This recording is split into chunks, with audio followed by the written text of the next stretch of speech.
everyone, welcome to our class. Here we are discussing the topic Kingdom Protista. Kingdom Protista was established by Ernest Haeckel in 1866.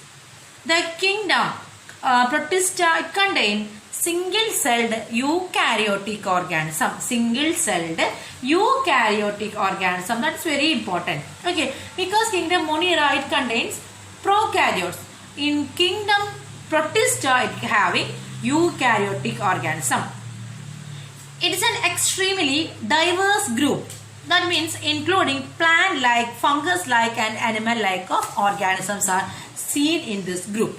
Okay, so first of all I am telling the main characteristics of Kingdom Protista. First one is eukaryotic. Eukaryotic means their nucleus are covered by membrane. Then unicellular or simple colonies of cells may be seen. Aquatic, that means lives in water. With various types of cell walls are present. Various type of cell walls have been present. The type of nutrition is autotrophic. Autotrophic means here chemoautotrophs never found, only found photosynthetic autotrophs. That means with the presence of light they are preparing their own food. Then the next mode of nutrition is heterotrophic. Heterotrophic. Okay, heterotrophic includes saprophytes and parasitic. Okay, here I am in this slide I have written some characters. You just notice this one. This is the simplest eukaryotes. Ernest Haeckel coined the term Protista in 1886. Mostly unicellular and some are multicellular. Can be heterotrophic or autotrophic. Microscopic or macroscopic. Microscopic means we can only see the organism through the microscope. And the most of them live in water. Okay. Though some live in moist soil or even in the human body. That we will discuss. Which are seen in the mostly they are live in the water. And all are eukaryotes and have a nucleus. And Protista is any organism that is not a plant, animal or fungus. But it shows plant-like, fungus-like and animal-like features. Kingdom Protista classified into chrysophytes, dinoflagellates, euglenoids, slime molds and protozoa. These five are the classification of Kingdom Protista. What are chrysophytes, dinoflagellates, euglenoids, slime molds and protozoan. First we are discussing chrysophytes. Chrysophytes, a group of organisms. They are known as diatoms or decimates. Diatoms or decimates. They are unicellular, filamentous, colonial. Okay. Then they are found in fresh water as well as in marine environments. They are microscopic and float passively in water currents. Most of them are photosynthetic. Diatoms are the group. Diatoms, the cell wall. Diatoms. So di means two. That means the cell walls are embedded. They having two thin overlapping shells. Just same as our soap box. They having two thin overlapping cell wall. The cell walls are made up of silica. That's why the cell wall is indestructible. The diatoms have left behind large amount of cell wall deposit in their habitat. The accumulation will lead to the formation of diatomaceous earth. Okay, so the property of diatomaceous earth is it is used for polishing, filtration of oils and syrups. Okay, diatoms are known as the chief producers in the ocean. Diatoms are known as the chief producers in the ocean. One more time I am repeating what are the features of chrysophytes. Chrysophytes which include yellow-green algae and the golden-brown algae. The cell wall of some chrysophytes contain carbohydrate pectin instead of cellulose. Then the reserve food material that is seen in the form of oil rather than the starch. They are microscopic, non-flagellated. The cell wall is made up of two silica layer, two silicaceous wall. Okay, the walls looks like a soap box. Okay. Okay, I tell you that the chrysophytes, the cell wall having soap box like structure. Okay, so it having a upper part and the lower part. That is epitheca and the hypotheca. Epitheca and hypotheca.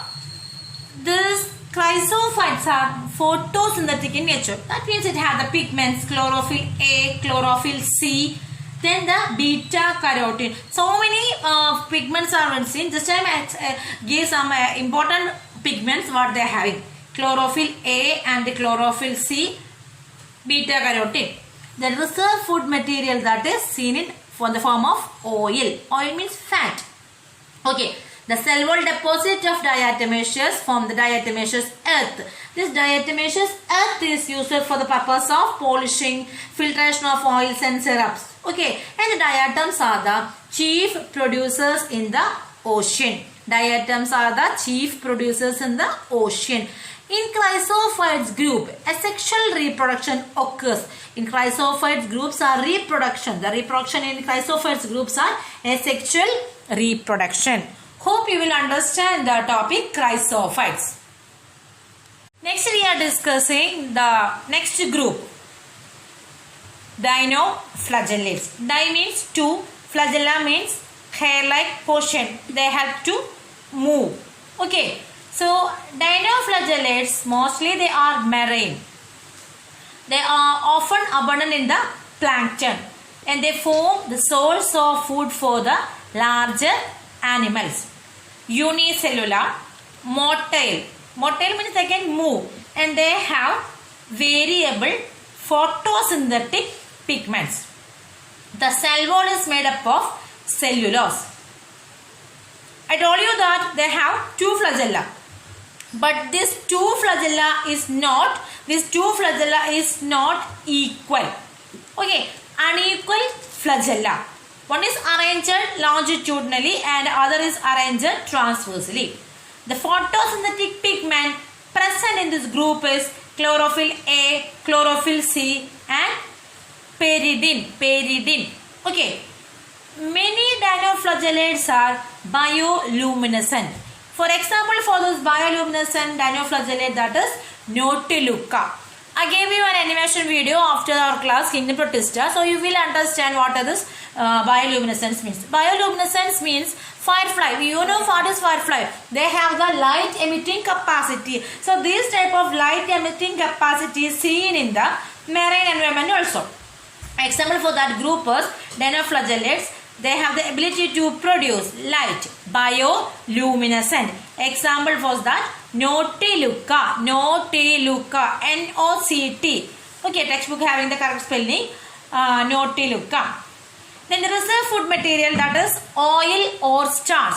That are the reserve food materials. Sometimes some species of this dinoflagellates are red in color. Okay, example for that Goniolax. Sometimes they associated larger amount in sea and the sea looks like red tide. What is the example for the group which making red tide? Goniolax species. Okay, so the red tides destroy fish, bird and marine mammals. The nucleus of the dinoflagellates have been termed as mesokaryon. And the reproduction by cell division. Again, I am concluding my points in dinoflagellates. They are photosynthetic. Most of the species lives in salt water. Some species are bioluminescent. The example one is this is bioluminescent. The example one is Nautilus. Then some of them are red dinoflagellates. Example Goniolax. They make red tides in the sea. These red tides destroy fishes, birds and marine mammals. The nucleus of the dinoflagellates has been termed as mesokaryon. And they have the photosynthetic pigment chlorophyll A and chlorophyll C, then pyridine. Okay. Example for we discussed the example Nautiluca, Goniolax are the example for the dinoflagellates. Again I am repeating which example or the example which stressed in a textbook, you study that example very carefully. Okay, clear it is dinoflagellate.